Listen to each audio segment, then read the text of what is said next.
nous demandons à tous ceux qui sont ignorants de s'approcher de nous, parce que nous qui avons été imprégnés, nous allons tout faire que les parents qui sont ignorants soient imprégnés à vacciner les enfants. Alors, la Bible dit que chacun nous rendra compte à Dieu de lui-même.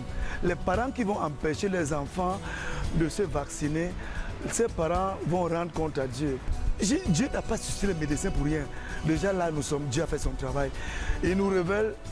Il révèle à tout étendu de toi, Camerounais, qu'il faut que vous vaccinez les enfants. Le père, la mère qui refuse la vaccination de l'enfant, c'est des tueurs. Le rôle de l'Église n'est pas seulement d'évangéliser tout simplement l'homme dans le domaine spirituel simplement, mais aussi promouvoir tout ce qui peut aider l'homme à se mettre debout. Et nous savons, les jeunes que nous avons aujourd'hui, ce sont les grandes personnes de demain. Et s'ils sont handicapés par cette maladie-là, vous voyez le genre de la société que nous aurons demain.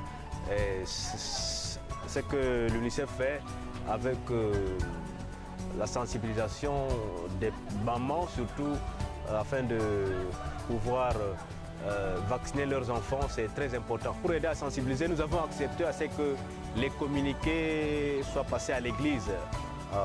Au moment de donner les communiqués à l'église après la communion, on fait passer souvent les communiqués venant du ministère de la Santé. Et puis à notre tour, nous interprétons dans les langues locales afin que le message passe vraiment. Nous sommes une église, nous n'avons pas le droit de croiser les bras pendant que les gens se battent pour la vie. Notre vocation première, c'est promouvoir la vie. Dieu veut que l'on vive pleinement avant sa naissance, dès la naissance et même après. Et donc, s'il y a quelque chose qui se lève pour construire une entrave à la vie, nous devons tous rassembler nos forces comme Église pour combattre cette chose.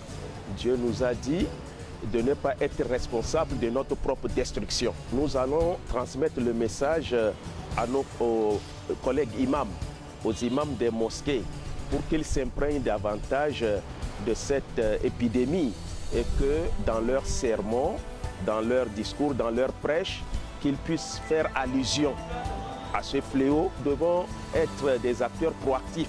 Il faut encourager ces initiatives et remercier l'UNICEF pour ses actions. Parce qu'aujourd'hui, dans le monde, il faut s'entraider pour endiguer, n'est-ce pas, les fléaux qui minent nos sociétés.